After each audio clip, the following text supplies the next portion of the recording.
All right, hello. We are officially live for the first time. Let me just double check everything's working well.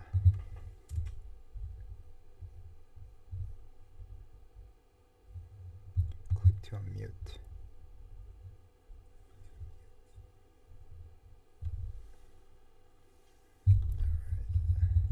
Hello?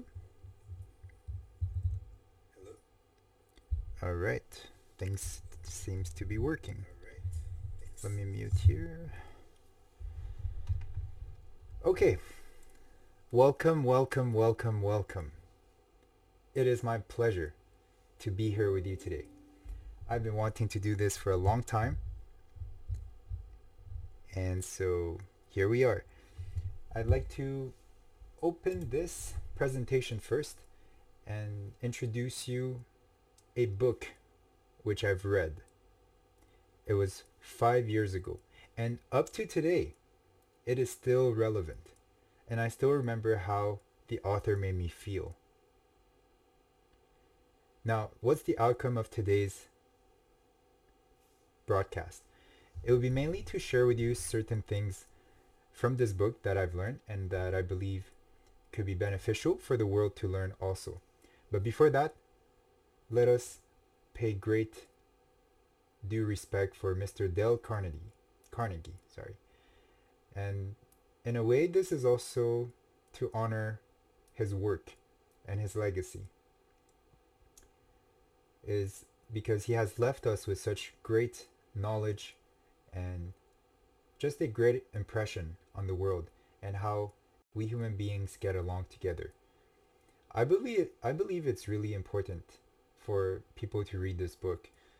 Um, not only is it beneficial for your own life, but I think to promote the harmony between all of us on this earth.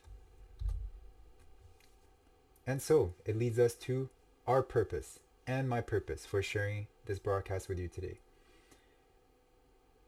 I believe the world would be a better place if everyone was equipped with the knowledge from this book. And we would interact all much more kindly, much more passionately, compassionately, and everything will just be better together. And so yeah, let's get started.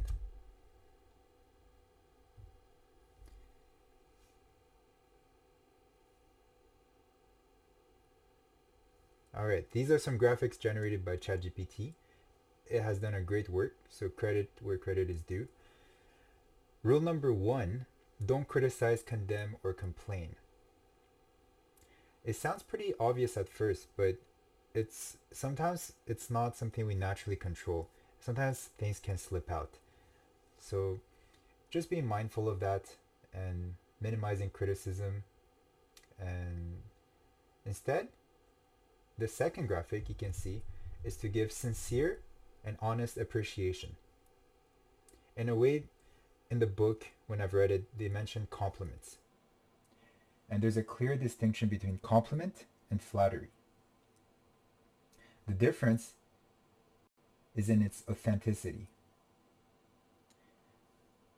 So if you honestly want to compliment someone, it would generally do them some good. But if you're trying to get something out of them and flatter them with compliments, that can often be perceived through, and it'll have the opposite effect that you want. Arouse in the other person an eager want. Oftentimes you can talk into people and get them excited about something. If you talk about why it would be important for them to do it and how they can be the right fit to do that thing. You can talk about how it excites you, and you'll transfer that enthusiasm to them.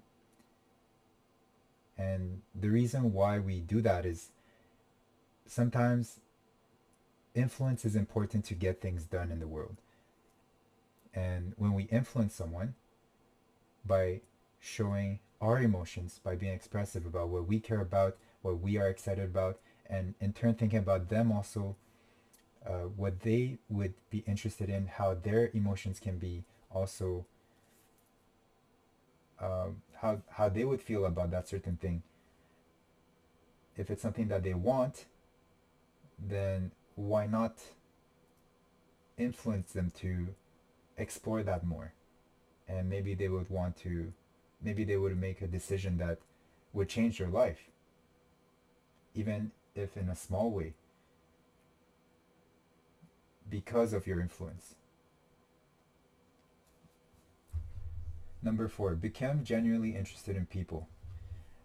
This one is sometimes it's not something you have to fake. It's actually interesting to know people. People have a vast array of experiences in life, and they have a lot of knowledge, a lot of lessons, a lot of experiences.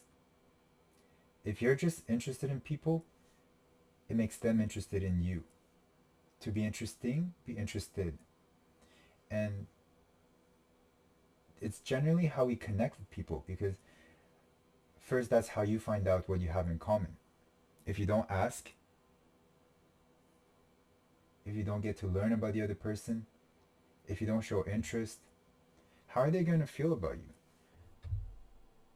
How are they going to be able to know that you're interested in them, and that this could be something longer term?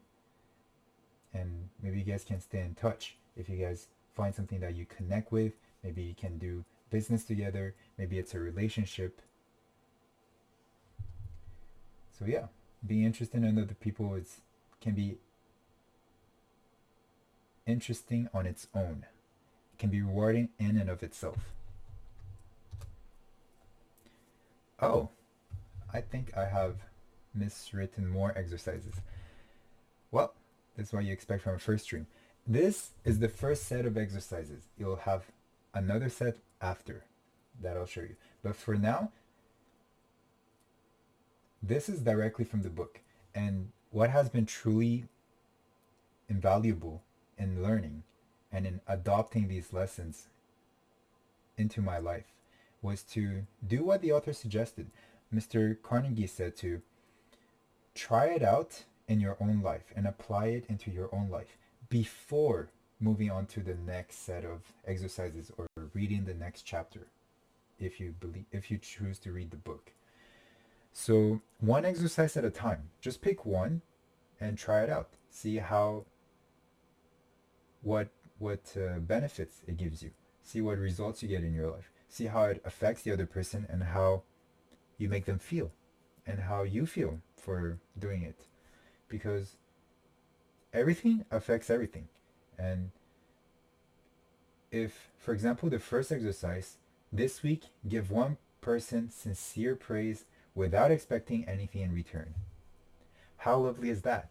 If you give one person sincere praise, how would they feel about it? Maybe that could make their day. And in a way, I like to also confess the reason why I'm going through all of these lessons with you today is because I myself want to be reminded of all these lessons. I believe it makes us more lovely people, just more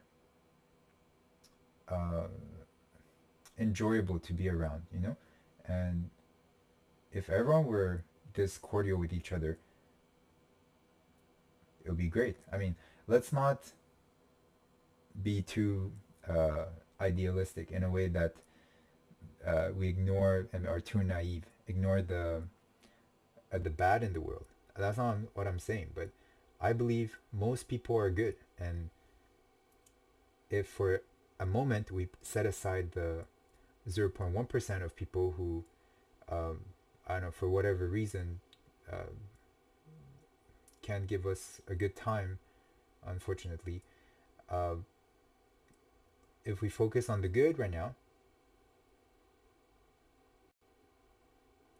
then for the most part, most of our life when we were living, will experience positive experiences. Oof, I can't speak. All right.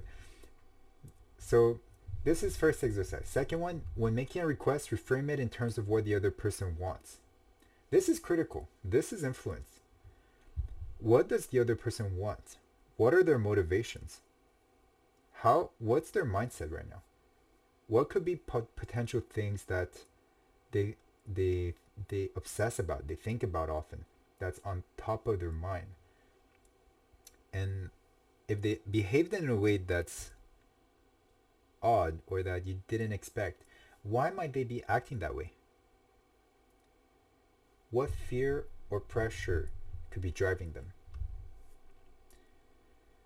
So the reason we want to do that is, if you think in terms of the other person, you're more likely to get to a win-win situation. And really that's the kind thing to do.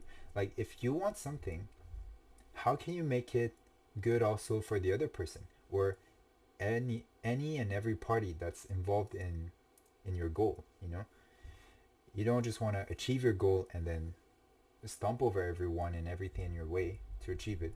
That could be great for success, but it wouldn't be good for people and connecting with people.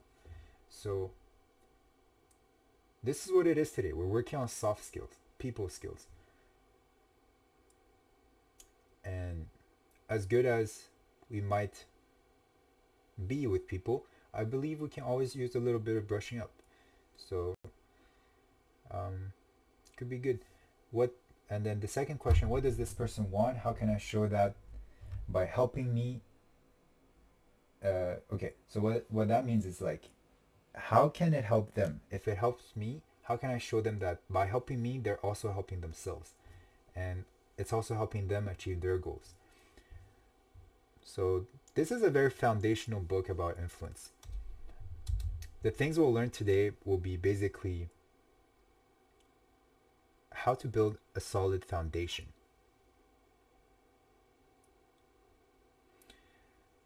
On top left, smile. Smile. Smile is so great. We instantly feel better when we smile, but sometimes we don't realize how that can affect others. How can we be more likable people? Oftentimes it can be as simple as simply smiling. You don't have to fake it, but just cordially, and whenever you meet someone or see someone, smiling is like a gift. You give them warmth and kindness. And sometimes that can make their day, you know? I know certainly it has made my day sometimes. Just someone smiling super brightly, you know, is like a warm ray of sunshine entering your dark, gloomy life. Maybe it's not dark and gloomy, but it enlivens you sometimes, you know? It's contagious. And maybe because of our mirror neurons, we smile back often, and that makes us feel great and makes them feel great. So it's just a positive, virtuous loop cycle. Smiling is amazing. Practice, or be more, not be conscious of smiling more. Like, even when you're talking, you can adopt a like slight grin to your talk, and I believe that will go a long way in conveying your sincerity, your kindness, your positive intentions, and your personality. Oops, we jumped ahead. Remember that a person's name is to that person the sweetest sound in any language. I apologize for the typo. Imagine calling them by their name. Now, the girl called the guy Mary. That's hilarious. ChatGPT has made a foolish little mistake, but we forgive it because it's so incredible and amazing. And Mary, Mary, Mary, Mary, Mary, Mary, Mary, Mary, Mary. Imagine Mary hearing that. She hears her name 10 times in the span of 30 seconds. How would she feel? Now, Mary would love to hear her name because it's her name. We would love to hear our names because it's what's unique to us. Oops, I hit my keyboard. Even if it isn't unique to us, it's what we're called by. You know? It's just music to our ears when we hear our names. So the way we apply this is sprinkling the other person's name a little more in our conversations, using their first name selectively and more often. So instead of doing it as blatantly and obviously as I did, like Mary, Mary, Mary, you could, in the beginning of a conversation, ask for the other person's name. Hi, my name is Kai. What is your name? Oh, you're Mary? Nice to meet you. Nice to meet you, Mary. And find a way to sprinkle in more into the conversation and see how that does to your conversations and your relationships. The actual thing that I love the most about this is you actually remember the other person's name better, because I don't know if I'm the only one, I sometimes forget the name right after they told me. And then, now that I've practiced it a little more, I've consciously tried to remember people's names because people matter and their names are one important component. So actually, personally, I keep a list of the people I meet and their names just so I can remember it and use their name the next time I see them.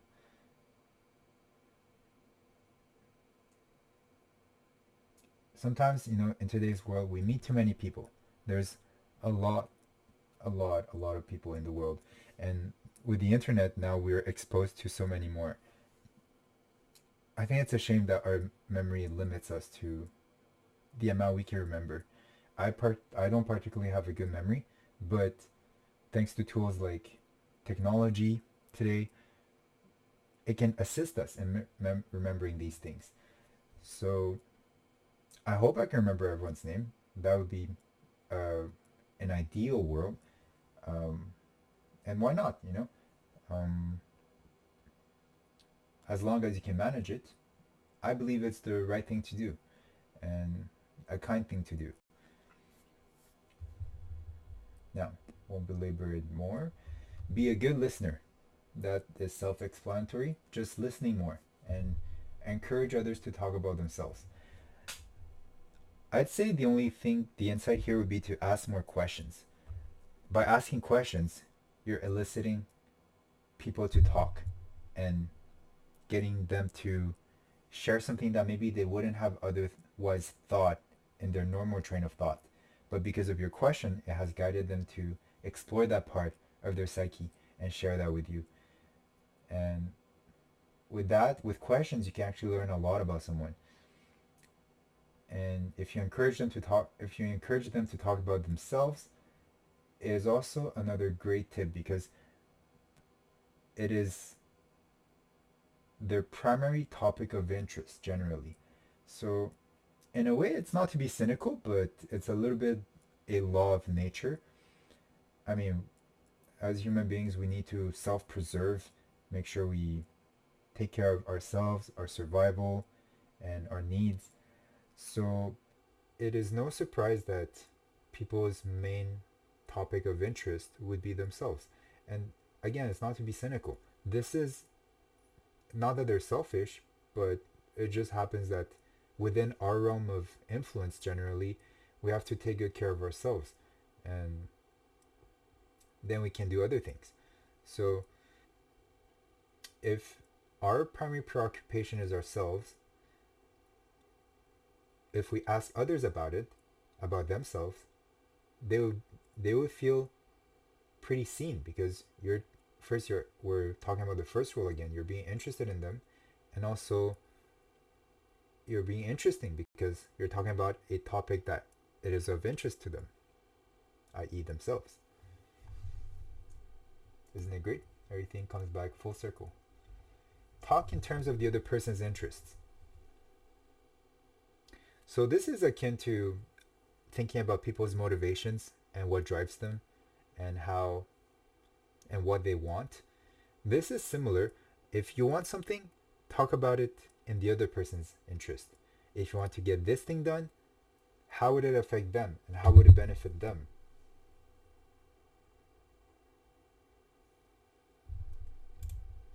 All right. I'm so sorry. I have no smooth transition whatsoever. My thoughts are everywhere. But let's move on. Make the other person feel important and do it sincerely. That's a great idea.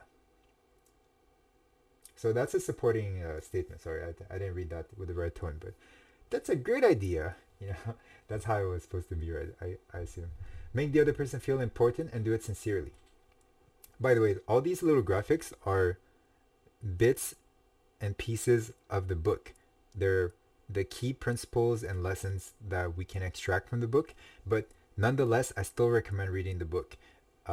It's just the examples that you find there are really amazing, and most important of all is the language. The language that was used to write the book is just so pleasing to the ear, or to the eyes, I guess, if you're reading. It's it's a type of mastery over language that promotes positive feelings, and adopting that language yourself can make you also more optimistic and thinking more positively and kinder and more harmoniously, especially in relations to other people. All right, so make them feel important and do it sincerely. Now, this is a repeated theme that we'll see is sincerity. Everything that you do, whether it's a compliment or making them feel important, it has to be authentic. You have to genuinely believe it. You don't have to force yourself to say outrageous things that make people feel on top of the world. You can, but ideally it has to be sincere. So when you don't have to compliment every single sentence they say, but when they do say something that you believe has value, and often it can have, you can support it by saying that's a great idea, for example, or I love that. I love it, bro. And then maybe ask follow-up questions to be more interested in their idea. What do you mean by that? You know, etc., etc. Now, top right, the only way to get the best. Now, before I proceed, I think it's important to share why I'm going through all of this. It's truly interesting the things you can learn from people by asking them questions about themselves, and you adopt various types of perspectives. And I think being open-minded about it and listening to other people is pretty important.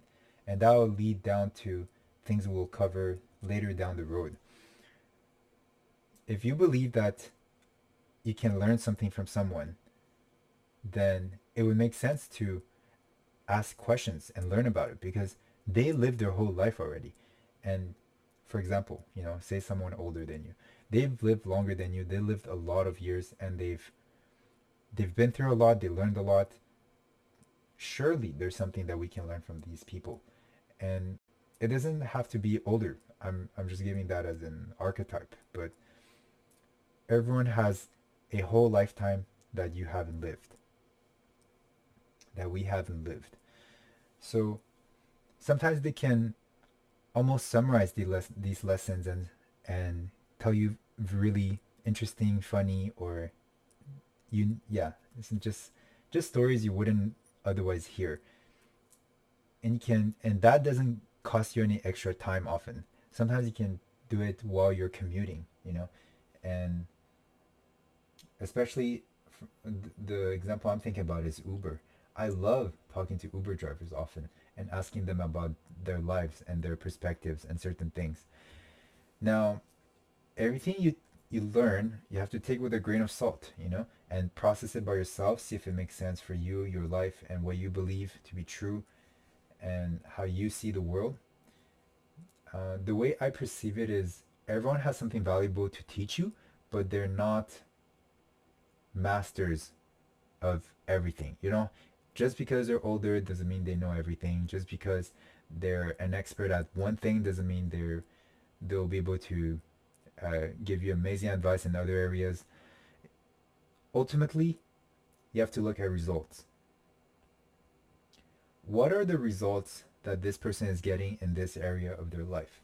Now, it's not to be judgmental or harsh towards them, but certain people, if they are they don't have the results that you want, and you're asking them for advice in that area, the most you can learn is what not to do, and that is valuable too. So you want to value your decision.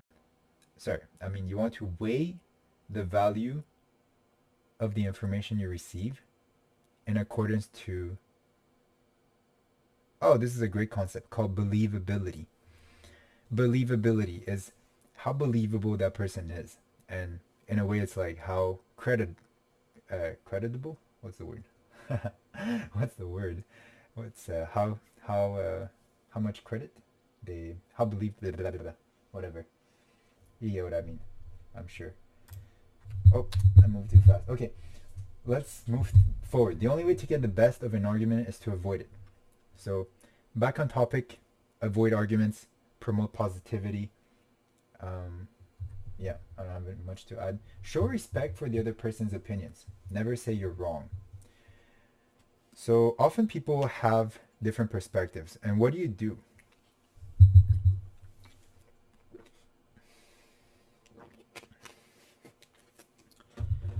What do you do when someone has a different view than you? The point is not to prove them wrong, necessarily alone. Often you want to start off soft and be showing that you're on the same page, actually, that you understand them, that they have a valid point. But there's another quote from, I believe, John F. Kennedy. I might be wrong, but yeah, who is it who said that? I would love to agree with you, but if I agreed with you, we'd both be wrong. Now, I found that super comical, and I think there's definitely truth to that, but at the same time, to be tactful and to promote harmonious relationships, build goodwill with people, it's important to respect their opinion, even if you disagree. No, it sounds super PC, but we're talking about influence right now. If you care about influence, if you care about getting your way, if you care about making the world a more harmonious place, building better relationships, making people feel better, feeling better about yourself and how you treat people, I believe this can do great good. So never say you're wrong. All right, I mean, that's accusatory, and it's, in a way, it's a criticism. It's breaking the very first law that we discussed. If you are wrong, admit it quickly and emphatically. Now, excuse my English, but if you're wrong, admit it quickly and emphatically. If you're wrong, of course I'm not wrong. I'm sorry for screaming, but this is a way to make you feel, to make you be perceived as vulnerable and make the other person feel good about you, because in a way they can connect with you. You're human. You're not trying to protect your ego all the time. Now, it can be quite comical. I love, denying that I'm wrong oftentimes, but that's mostly as a joke. Usually, if you want, depend what your goal is. If your goal is to come across as adorable, charming, then admitting your mistakes are great. If your goal is to try to appear as perfect, competent,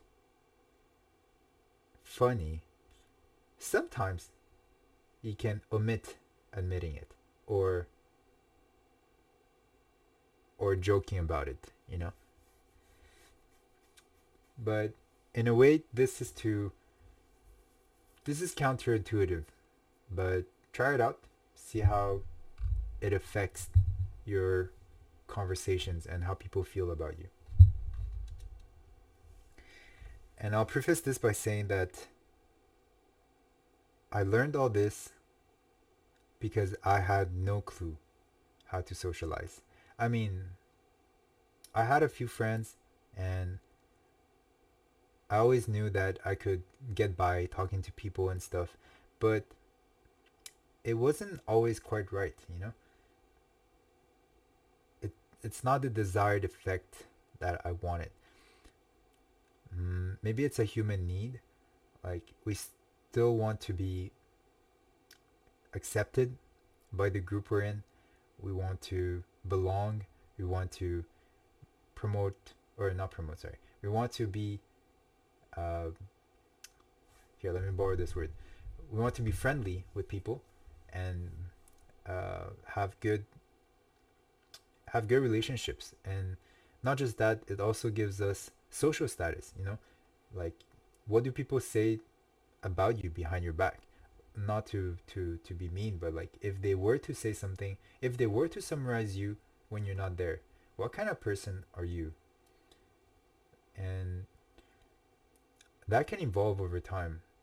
It doesn't always start off, oh, you're an amazing person, or oh, he's a socially awkward person, and he'll forever be like that. It's not like that, you know. Depending on who you're talking to, how your day was, how you performed in a way, it can be vastly different from one person to another, how you're perceived. Similar for relationships, you know. You know how certain girls, for example, that you talk to, they really like you, versus others, you maybe like said something weird, or you like risked an inappropriate joke, and it ruined it for them, or you acted in a way that was, you know, awkward or whatever. And yeah, first impressions matter, you know. People can make quick snap judgments about you, and they quickly put you into certain categories and label you, and you know, these are not always kind things to do, but it's just something that happens naturally. We don't have to like feel bad about it. It's just acknowledge the true nature of it, and we can adapt, you know. um yeah, so let's move forward. Begin in a friendly way, you know, starting off with a friendly tone. And how do you do? How are you? Hey, nice to meet you. Some kind of warmth, kindness, um, and just a desire to build a good relationship with the person can go a long way, you know. Relationships have, yes, value in the world, but also, you know, an intangible value to it. I don't know if it makes sense, but yeah. The so building relationships, don't over let's not overlook it. I think it's something that we can constantly work on, and it can help us in many ways in our lives. Oftentimes, you know, let's just say this guy is uh, he's interviewing for a job, and this is Miss Boss, who is dressing very casually because she's the boss. She doesn't care. Now, he just got accepted to the interview, and he got the job. But guess what? He's actually the boyfriend of her daughter. What? Is that fair? Is that nepotism? Isn't that nepotism, I mean? Well, relationships.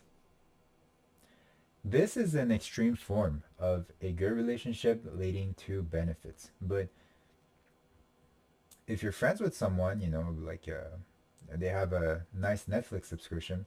Now, I've done that a lot in my uh, younger years, let's call it.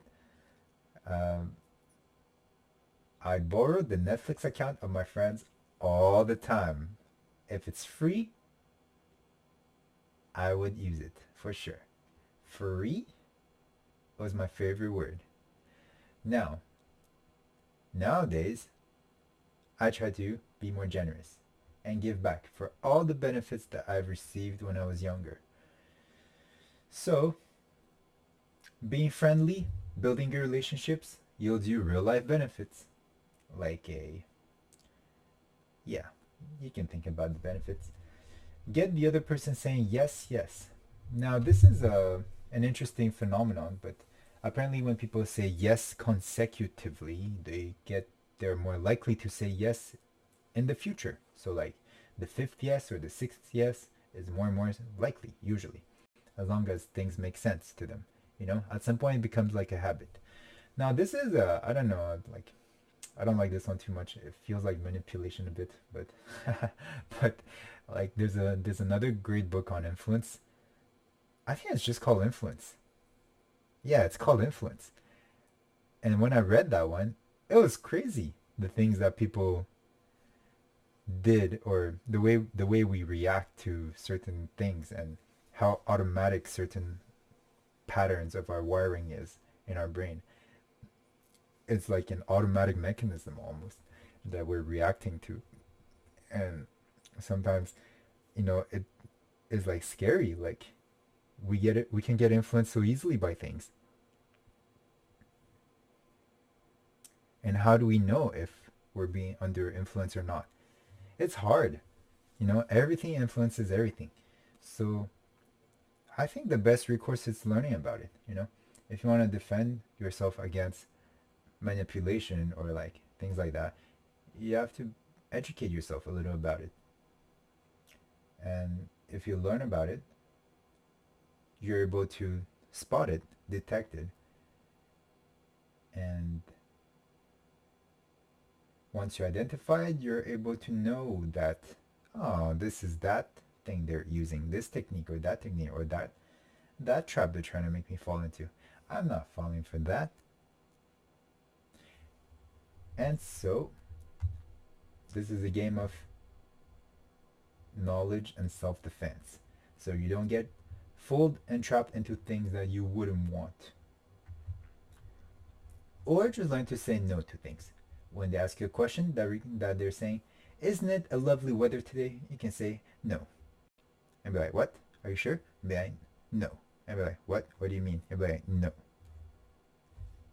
Now, it might make no sense, but you're practicing your no muscle. And that can be useful in many ways. Let the other person do a great deal of the talking.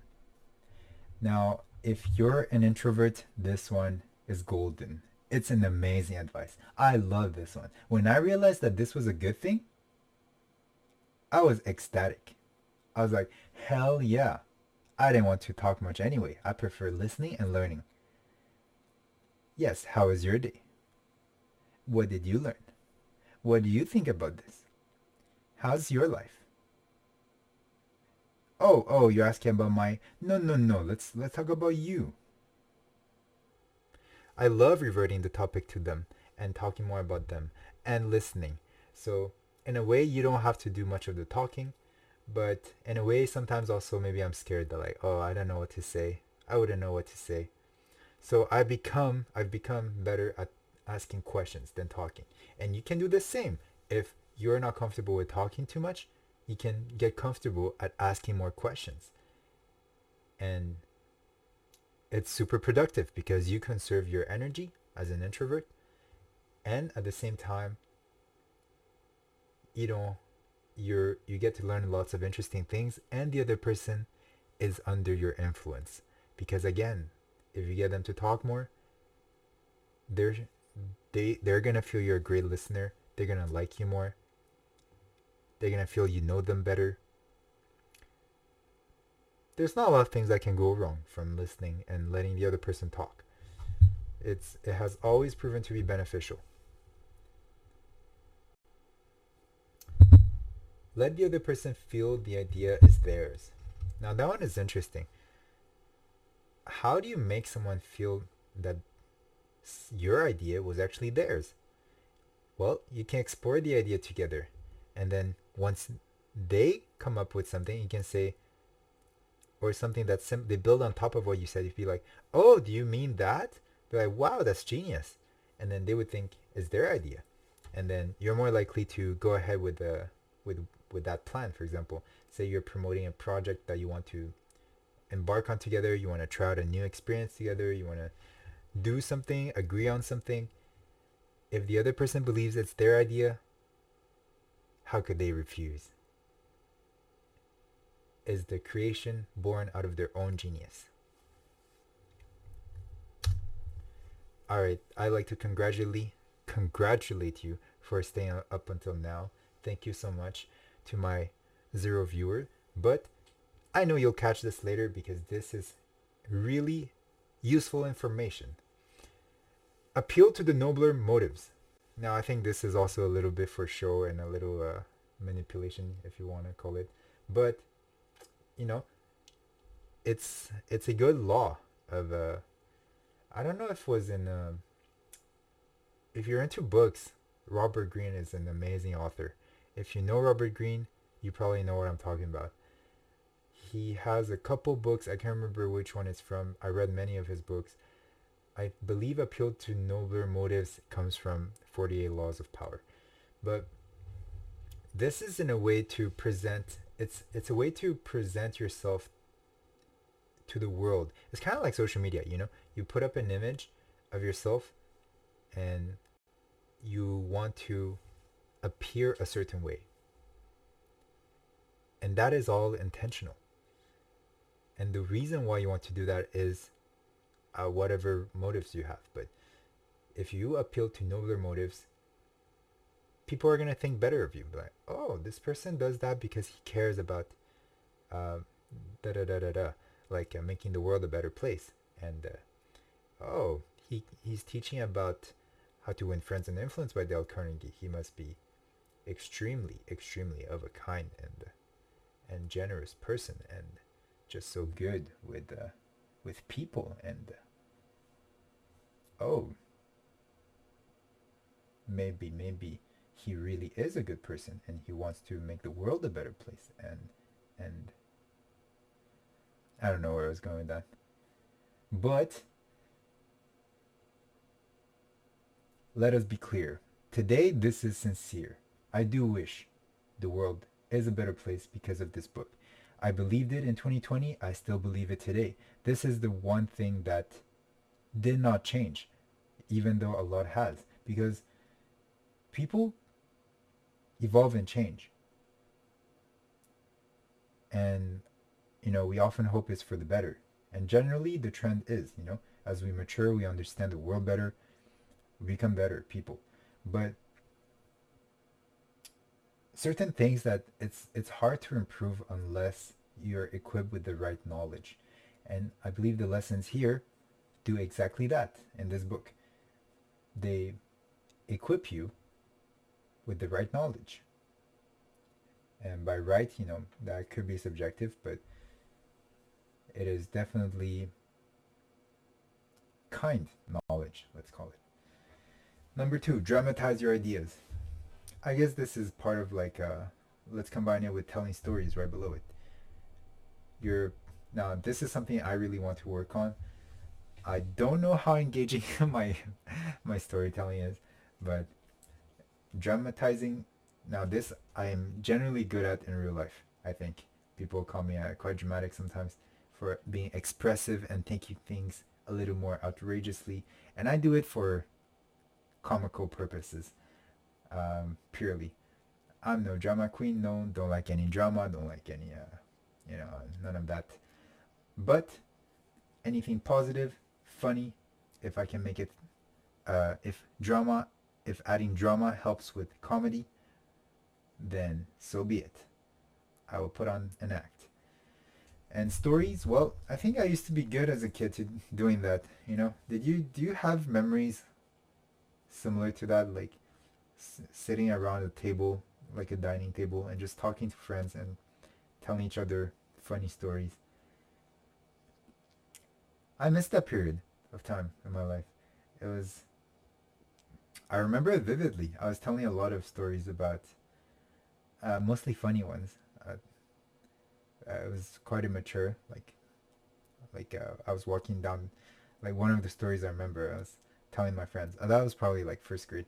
I was telling my friends how I was, the story of me getting to school, how I was walking on the street, and then a bird pooped on my head. And I can't remember further than that, but it was quite engaging for a first grader. I think I was maybe even better than I am now at telling stories.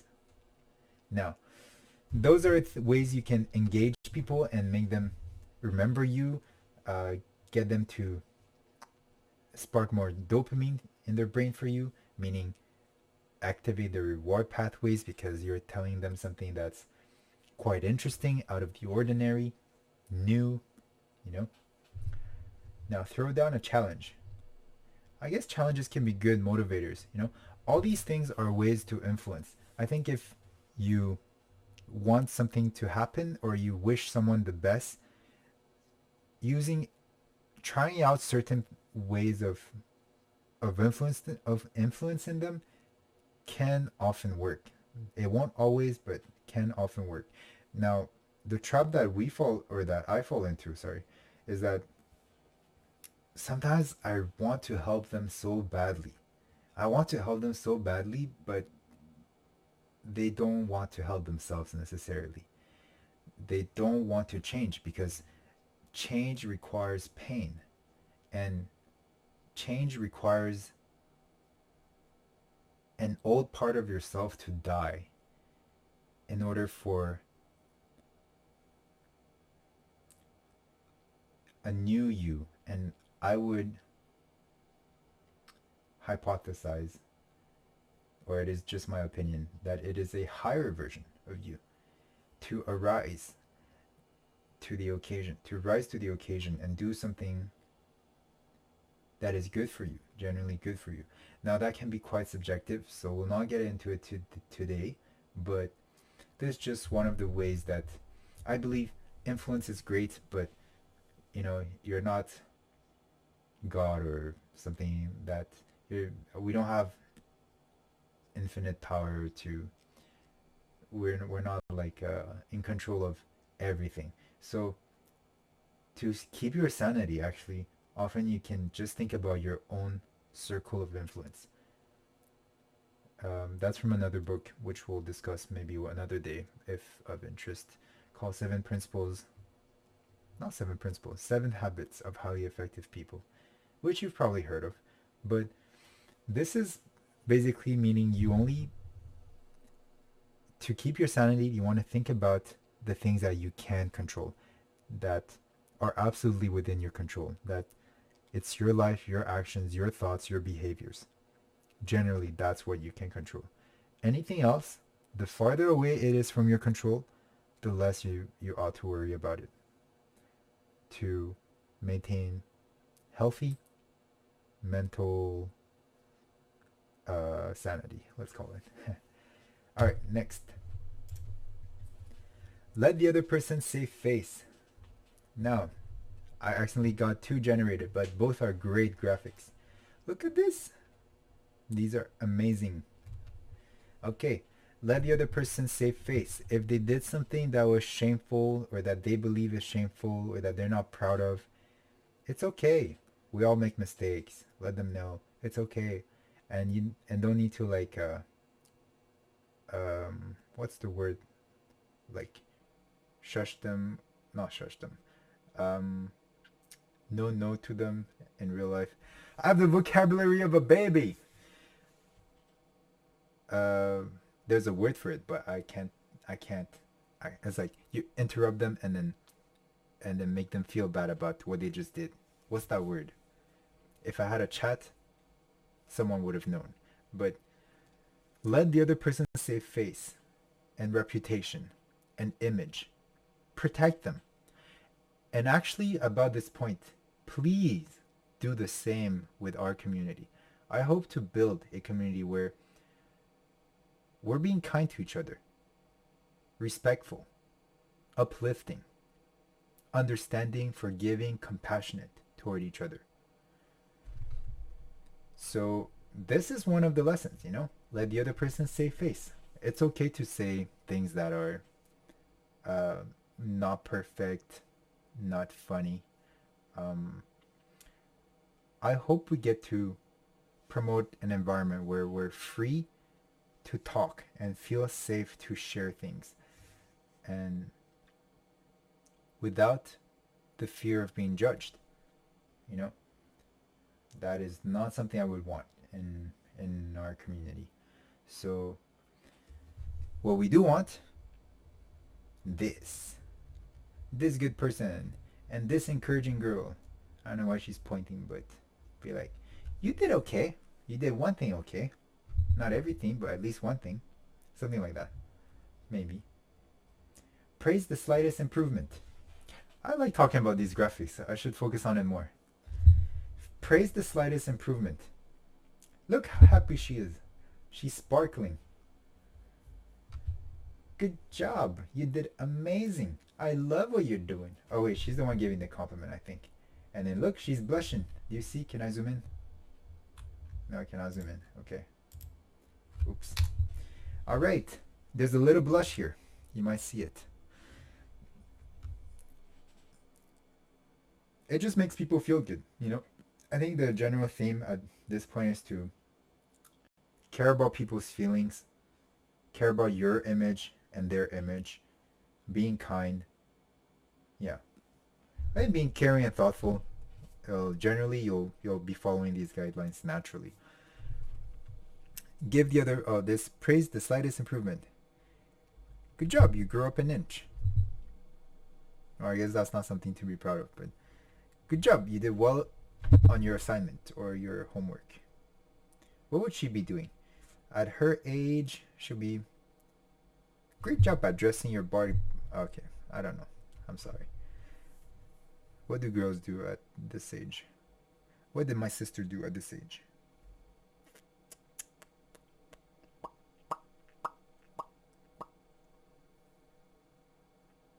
Nice drawing. There you go. Something like that. Good job on your drawings. It got better. Now, I wish I did more of that in my life. Praising the slightest improvement. Because praising encourages people to do more of the same behavior. Repeat similar behavior. If you like something about someone, if you praise it, that behavior is more likely to reoccur. It's kind of like conditioning, actually. And maybe it's exactly that. But not, without going to the sciences, generally that's an accepted trend and common sense. If you praise something, it's more likely to reoccur. Give the other person a fine reputation to live up. It's missing a word. Give the other person a fine reputation to live up to. A fine reputation. Another word here is a positive label.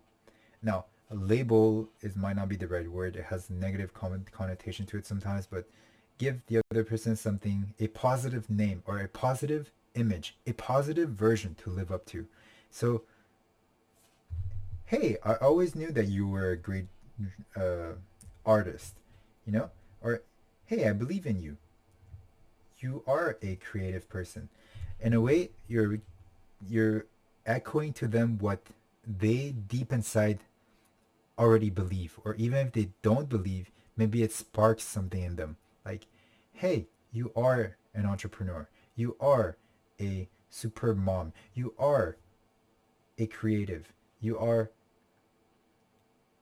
healthy. You know? And you are someone who tends to choose the healthier option, the kinder option, the better option, or better is too general, but you give them a version of themselves that you see in them, you know? It's potential that you see in them that sometimes they don't even see in themselves. And I've been granted that gift many times, you know?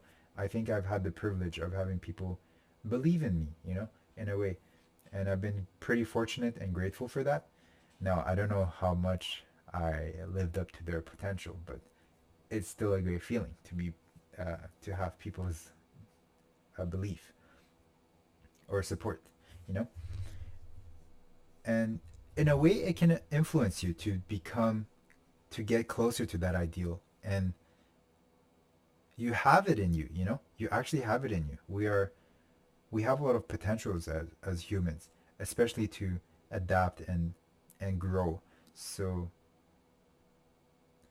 yeah, don't underestimate how much you can do and how you can help someone also grow if you give them a fine reputation to live up to. All right, we have finally arrived to the exercises part 2. Phrase. Now, this was supposed to be called more exercises, but whatever.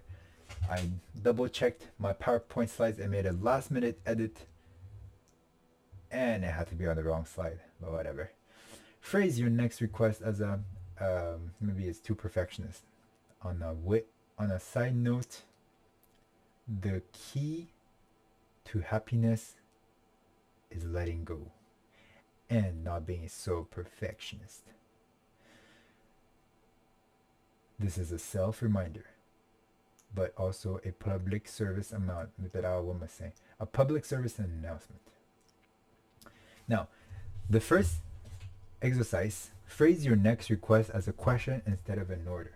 Now, how likable is a person when they tell you, do this, I want this,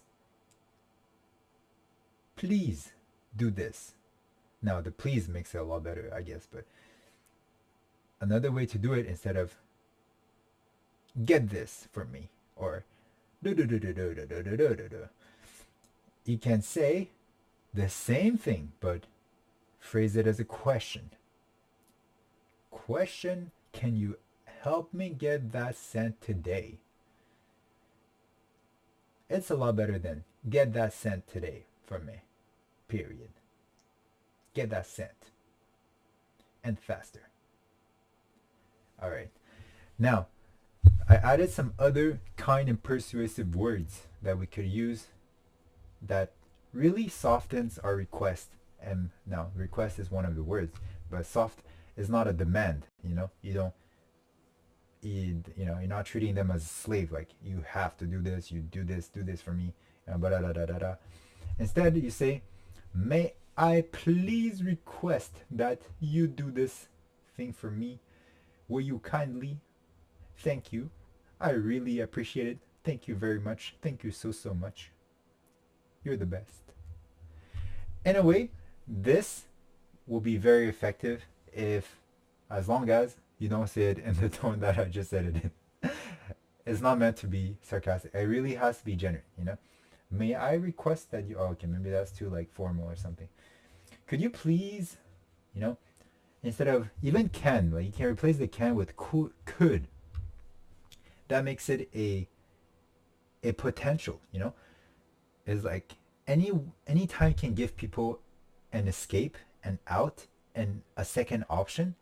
They feel more at ease because they have the freedom to choose. Like, you're not asking them for it because as if it was like a plea and a demand, It's like, can you do this for me?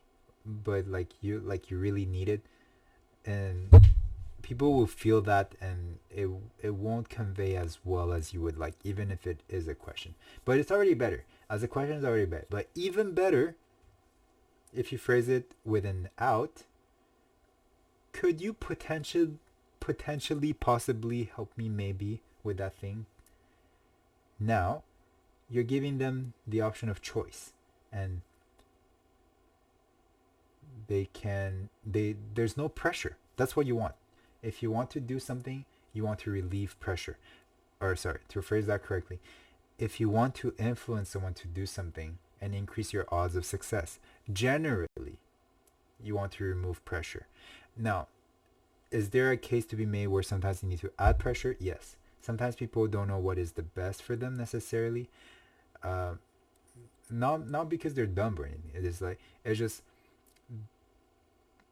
It's just unfortunate. Sometimes people don't know better, and you can be there to help them. Now, it's not to be arrogant, like, oh, I know this and that, and this is the way to do it. But it's coming from a place of genuine care and sharing. Have you considered this? I think it would really help you and benefit your life. Oops. Anyway, things like that. Second point, encourage someone struggling by making the task seem manageable. I think you already got most of this figured out. Now, this is quite encouraging. If someone doesn't believe in themselves or believes the task is too challenging or it's too daunting, sometimes a little notch can go a long way. I know in my own life that's been true. Sometimes I like to help the people around me to do things that they want to do and that they're maybe a little hesitant or scared to do or don't exactly know what to do. Um, so giving them those words of encouragement, seeing them um, as a I close my eyes to think sometimes. Seeing them in a greater potential and communicating that to them to show them that they can do it. They ought to try, actually, because they would be great at it, I believe. So, yeah, I mean, never underestimate your influence. Sometimes you can really help, even if it's just one person, you can really help them, and leave an impression that sometimes they carry with them for a long time, maybe even a lifetime. Phrase your next request so that it feels like an honor or a privilege. We're at point 3. Now, this is not gaslighting, but it again has to be like coming from a genuine place. I loved your help with this. You're exactly who I trust on it.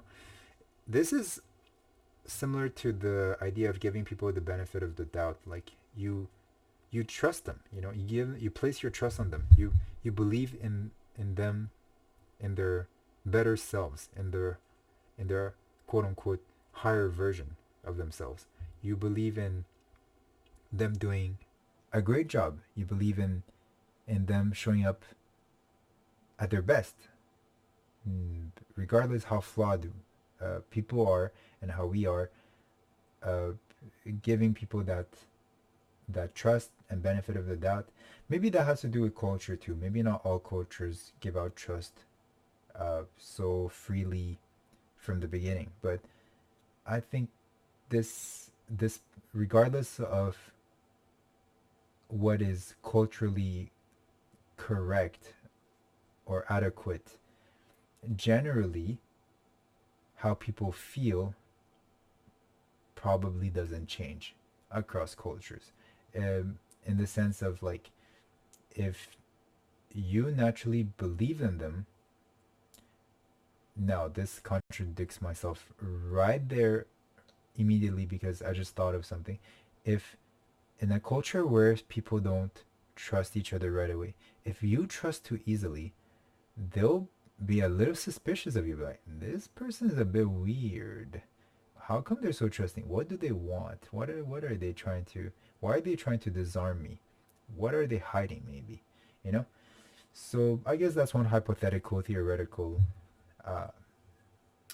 flaw in this theory. But generally, I believe people would feel quite great, to have another person's trust, especially as strangers, I believe.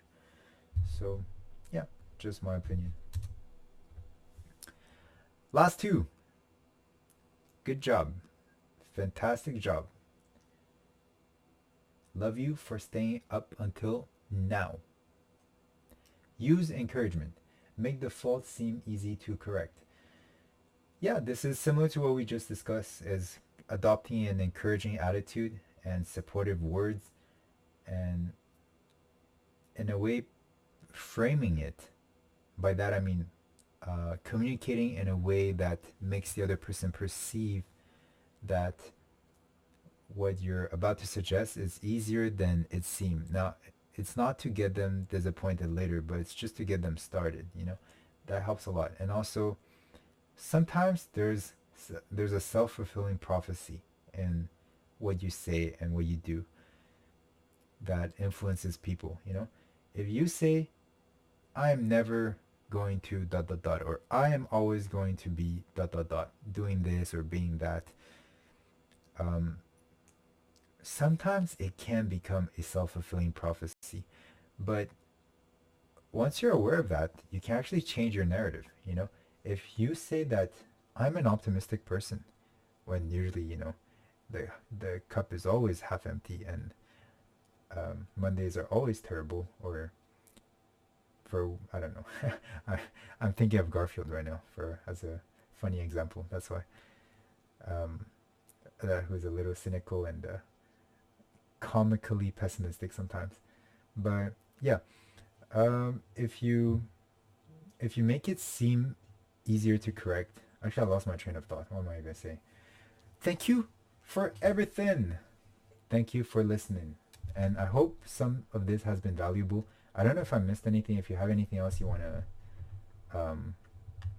me to cover here, but I think it's pretty extensive. Make the fault seem easy to correct.